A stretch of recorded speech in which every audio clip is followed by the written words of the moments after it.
What's up, Facebook? This is Robbie. Hey, what's up, guys? This is Will.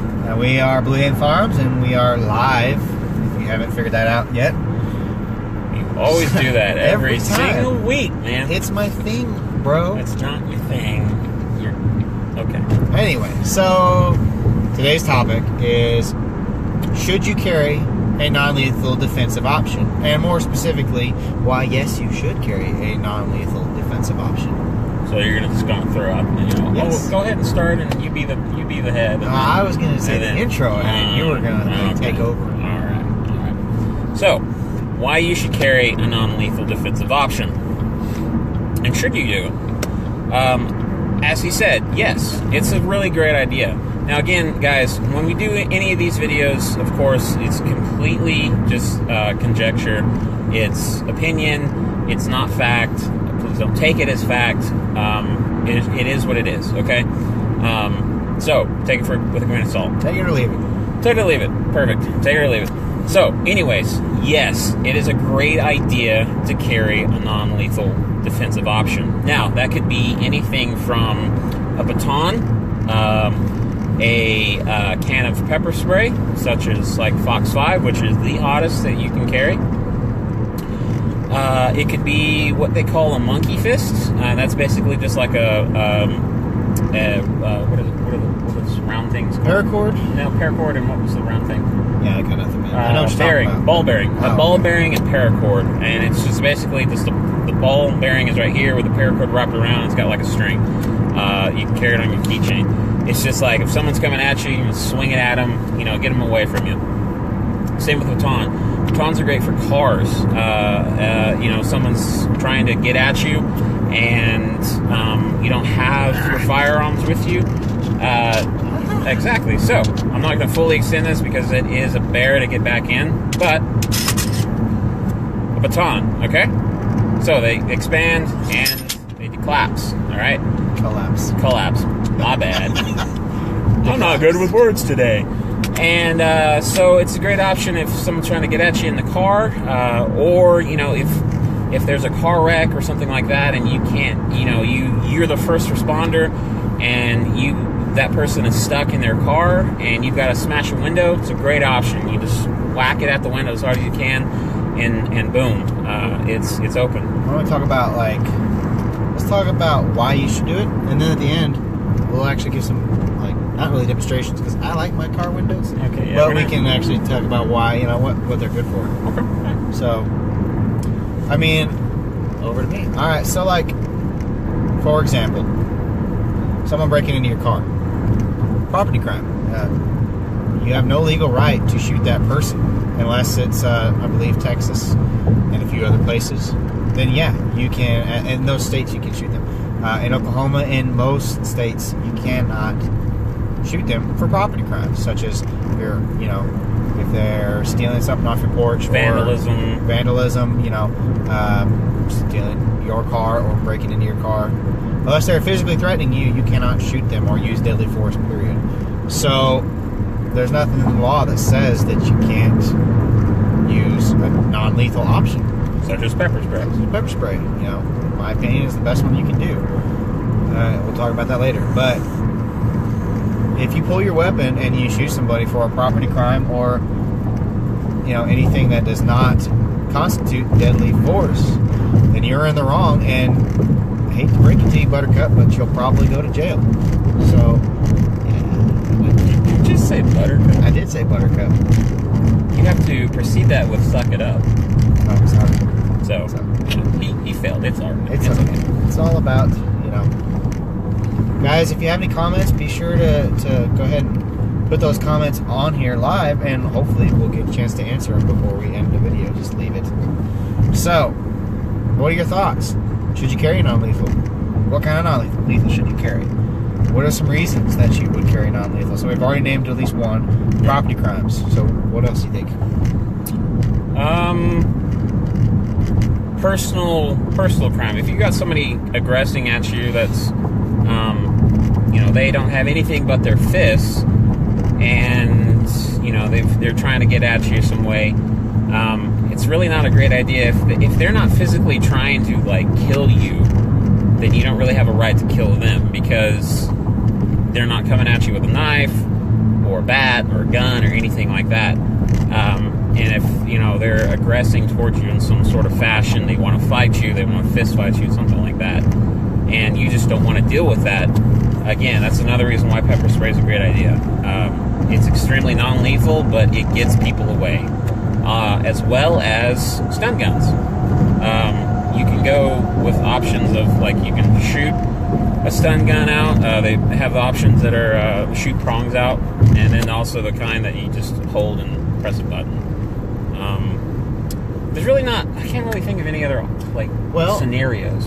Not necessarily scenarios, but what about people that do not feel comfortable with a firearm? Okay. You know, for one thing, I would say this: get trained on safety, and that eliminates that. But if, you know, there's some people will always not be cool with carrying a gun. So, you know, and there's nothing wrong with that. No, there's nothing wrong with that. It's personal You're preference. entitled to your preference and your opinion. Yeah, I mean, but you still want to defend yourself, you know.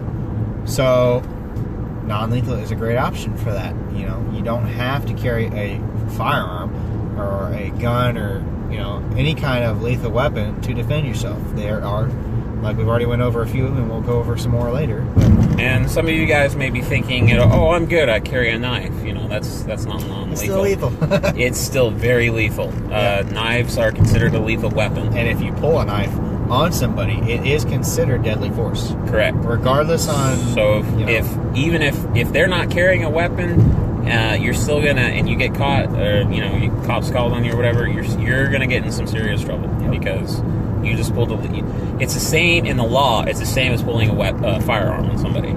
So it's no good. So for you guys that carry a knife and think, oh, I'm good, I would rethink your options. I am, you know, I carry a pocket knife on me, but it's more of a utility thing. It's a tool. And if it came down to it, and that's all I had, is what I'm going to use, you know. Yeah, but that's last resort. Exactly. I mean... But yeah, I've carried a pocket knife on me since I was 8 years old. Sorry, I lost. Wow. 8 years 8 years old. I use it as a tool. I open boxes, I cut cord, and just all sorts of stuff. But it's always there if you need it for... But it's there. You know, for that option. So again, tell us what you guys think. I want to hear from you. I want to hear what you carry for non-lethal.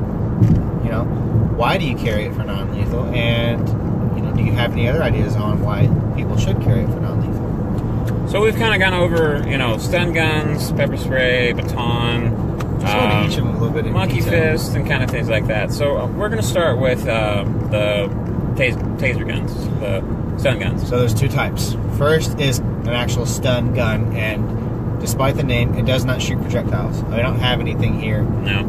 It's just like, you know, they come in several different shapes, but basically you touch it to somebody and it sends electric signals through that person. And it works, trust me. It does. And hang on, looks like we may have a comment I just here. found out you can't carry a firearm.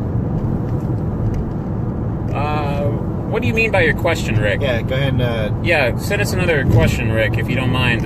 What do you mean by, well, just found out you can't carry a firearm? Yeah, just clarify. Clarify, please. If you have a license, you can't carry a firearm. Back to... Okay, stun guns. So... Oh, wait, here we go. Oh, at the fair, yeah. Oh, yeah, for sure. Unfortunately, that is the case. So, Yeah. yes, a non-lethal option for the fair is perfect. There's a lot of people at the fair that get drunk, intoxicated, whatever. A lot of people in general are at the fair, and it's a good idea to have something that's going to defend yourself. And that's actually, thank you, Rick, for that comment, because the fair and things like the fair, which a large amount of people are at, sometimes people get anxiety in large amounts of people, in the large crowds. And when people start to have anxiety, they start doing things that aren't themselves, and they might start freaking out. And so you don't really want to pull your weapon on somebody like that, because they can't help it. It's a reaction that's in the mind. Not only that, but on that subject, the you know, in a big crowded area, the fair, you know, concerts, any place that is rodeos, close to confined quarters, you draw your weapon, and in order to follow the safety rules, you know, keep your finger off trigger, know where you're shooting, you know what's behind your target. Don't point anything you're not willing to destroy is the one I'm actually going to talk about. But that last one I just said, don't point your gun at anything you're not willing to kill, destroy, etc. It's hard to do that in a close confined area to keep that weapon. It's possible, but it takes a lot of practice and a lot of training to keep that gun pointed somewhere that you're not, you know, flagging somebody. So a non-lethal could be an excellent option for concerts, fair, whatever. Right. You know. So back to stun guns. Back to stun guns. Different voltages. Yep. But a lot of it is the physical or the psychological. Whoa, okay. Right. Because that sound and that visual of that arc beam going across the top, you know, it stops a lot of people. Yeah. That being said, they are very short term. When you hit somebody, it hurts for like a little, 5 seconds, and then it's over. So not always they're great for what they are meant for, but you gotta think they will not stop somebody for very long. Right. Now, tasers, on the other hand, the other end of the spectrum, shoot projectiles out. So 2 prongs. They Which are will stick in you. Yes. They are available to the public. They are not very cheap, but they are there. They're about the price of a weapon. Yep. The cheap weapon. Yeah. The prongs go inside of you, and it will incapacitate you for 30 seconds. The civilian model will cycle for 30 seconds, and there's not a whole lot of people out there that can take an actual taser round and not be affected by it. Yeah.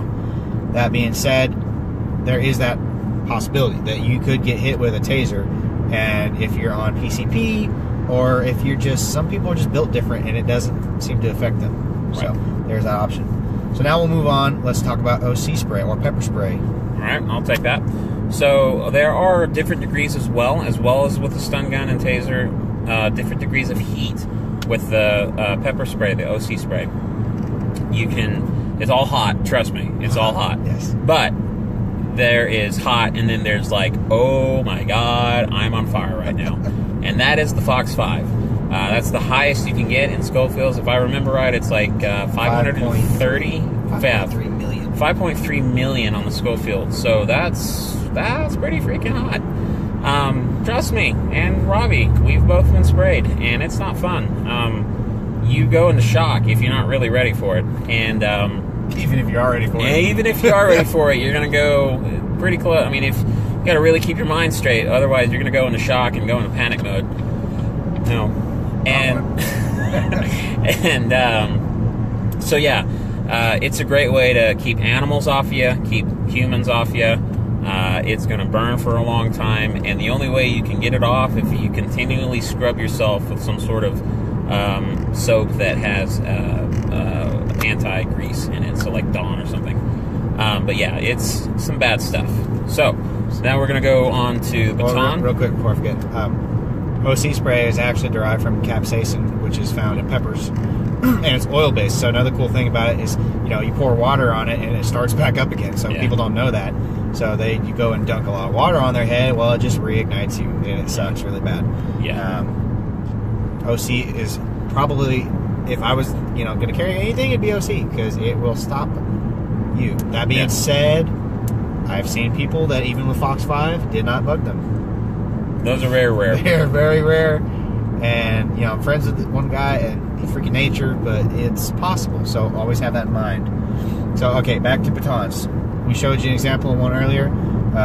They are expandable batons, like what I carry in my car, and it is meant for whacking somebody. And it's basically a mini bat that's made out of metal. Yeah, and can be folded up, to a small area. But you hit somebody in a soft spot, like a muscle, back of the leg, something like that, it's going to hurt. It's going to leave a welt. They're not probably going to be able to chase you as fast. So, depending on where you hit them, you can break bones. Yeah. So. But that being said, batons they can be dangerous because used improperly, and it's not necessarily it's deadly force again. You hit somebody in the head with one of those things, and you could kill somebody. But they are there for that. The best thing that a baton is used for, as I said earlier in the video, is for like car crashes, or you have to break something or something like that, and you don't want to carry a bat in your car. Yeah.